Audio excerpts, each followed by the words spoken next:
Here's a semi-quick video for you. I'm out here cutting pieces for some... Do I have a piece of it floating around here somewhere? Yeah, some garden fencing you see down here. And the first 2 rounds I did, I used this miter saw. And I decided, you know, since it's a utilitarian thing, it doesn't really have to be super pretty. I can use this saw even though it's got the 60 tooth on it and that's got the 96 tooth on it. It doesn't really matter. And I'm just comparing and contrasting what I like, what I don't like about each saw. And there's just some basic comparisons to take in mind when you're, you know, searching for a miter saw. And, you know, do I need a sliding miter saw or do I need just a regular, will this get me by? And it depends on what you do. Me, I'm a woodworker. I'm not a carpenter. I don't go out and build houses. So when I went out and searched and bought myself a miter saw, this is, you know, what I got. For those curious, this is the C12 RSH2S. I'm pretty sure S means the laser. It's a 12-inch dual bevel sliding miter. This is just a dual bevel miter, and this has the exact cut system. So I have a piece of, that'll work. So when you bring it down, it shows you both sides of the blade, and the other saw only shows you one side of the blade, but it is incredibly easy to adjust with the laser because it's just a little dial right there. This is the dial, and there's your switch for it. The switch on this saw is up here. It's on off. I like that there's a switch for it and that it's not trigger activated. So this has a crosscut capacity of a little bit more than 8 inches if I remember correctly. Ignore the rooster. That saw is 12 1/4 if I remember right. The motors on these saw, this is a 1710 watt motor spinning 4300 RPM. This is a gear driven saw. This is a 1600 watt motor spinning at 4000 RPM. And this is a belt driven saw. That's what this is. This saw is physically wider from here to here, and it has these out supports. This saw is much heavier than the other one. This is like a 92 or a 93 pound saw. This is like a 65 pound saw. So if you're putting it on a stand, moving it about, that's something to think about. The miter lock on this is okay.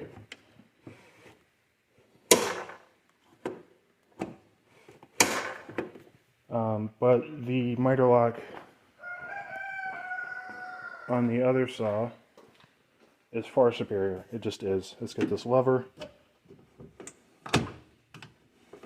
It's a much more positive engagement, and it has this ability to tighten really securely on non-preset settings. This saw has an adjustable throat plate. The other saw does not. It also has this thing. It's supposed to be like a tear out preventer. It's honestly, I kind of find it more annoying than useful, but whatever. This thing has a depth stop if you're cutting mortises or whatever. I've never used it because I don't really do a whole lot of mortises. The miter clamp on this does not lock down here. The way this works is it has a knurled end that just locks in place whenever you screw on something. The This saw has a standard, you know, T-handle lock, and this clamp is actually pretty nice. I just kind of wish it had the knurled end and didn't need to be screwed down. The bevel lock. I despise this on this saw. This is the one thing I really actually hate. This thing sucks. It doesn't, you have to really push forward against it to get it to engage without slipping, and there's not a lot of leverage on it. This saw has a much better bevel lock. It has this where you can just, if the lever isn't in the right position, you can pull it out and move it. And the engagement is much better on this. What else? The other saw doesn't have these, but honestly, I don't really care that much about that. They both have brakes, so when you start the saw and you let go, there's an electronic brake that'll stop the blade a lot quicker than free spooling. The dust collection on both of them is pretty much the same. They're both kind of, well, they're miter saws. They're never really going to have good dust collection. This one is advertised as having better dust collection because it has this thing, but honestly I don't notice a difference at all. This one, because it's a gear-driven saw, I do notice this has quite a bit more power than the other one, but it's not like the other saw is lacking in power. It's just this one has a lot of power. What else?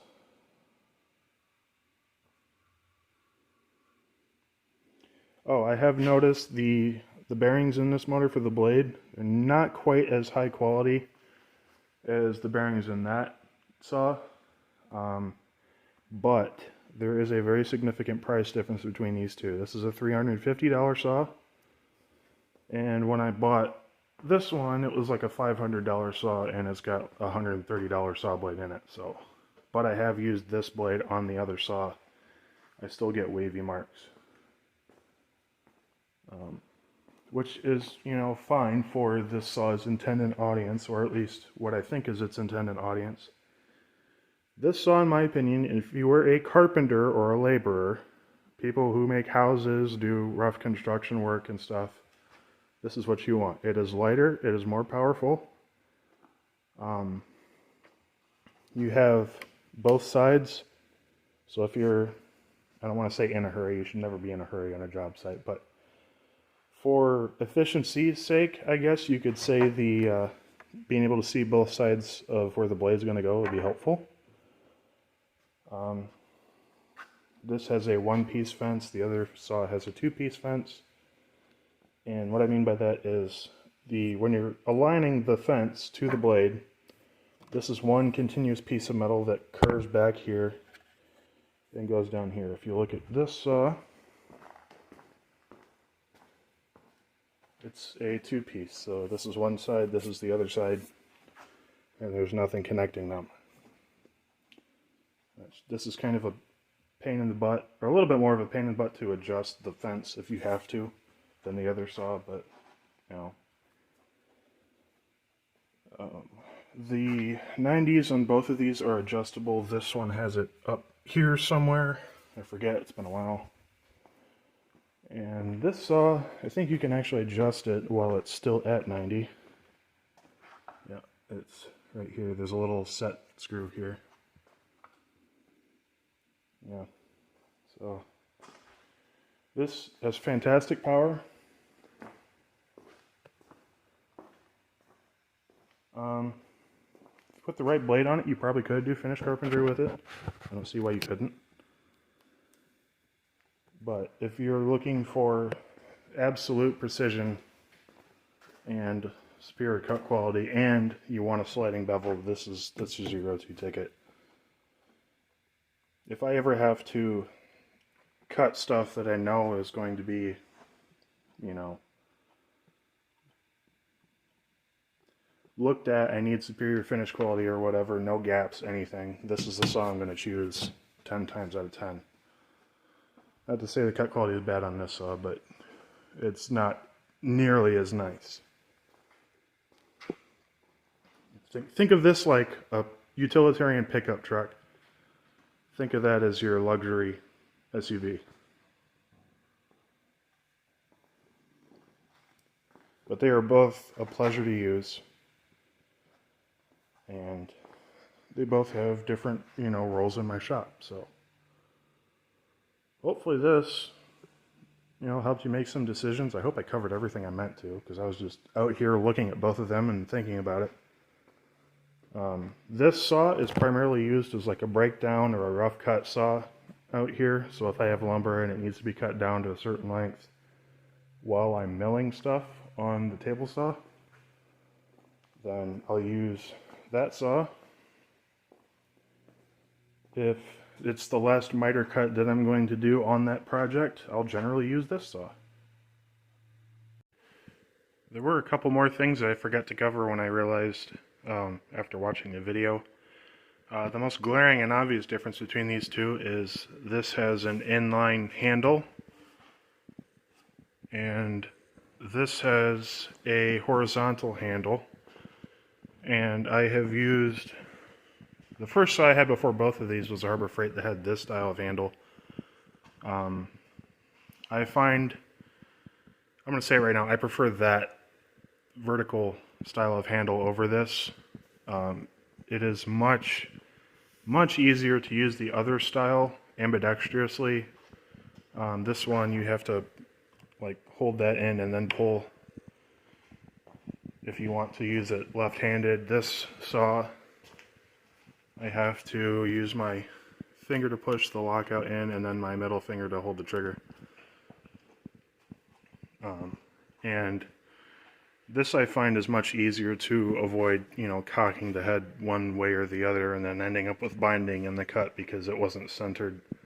Especially on sliding cuts, when you start out here and then you go all the way back there. Sometimes that happens if you're not careful. It's not really as much of a concern on this saw as the other saw, so they put a D handle on it, or horizontal handle on it.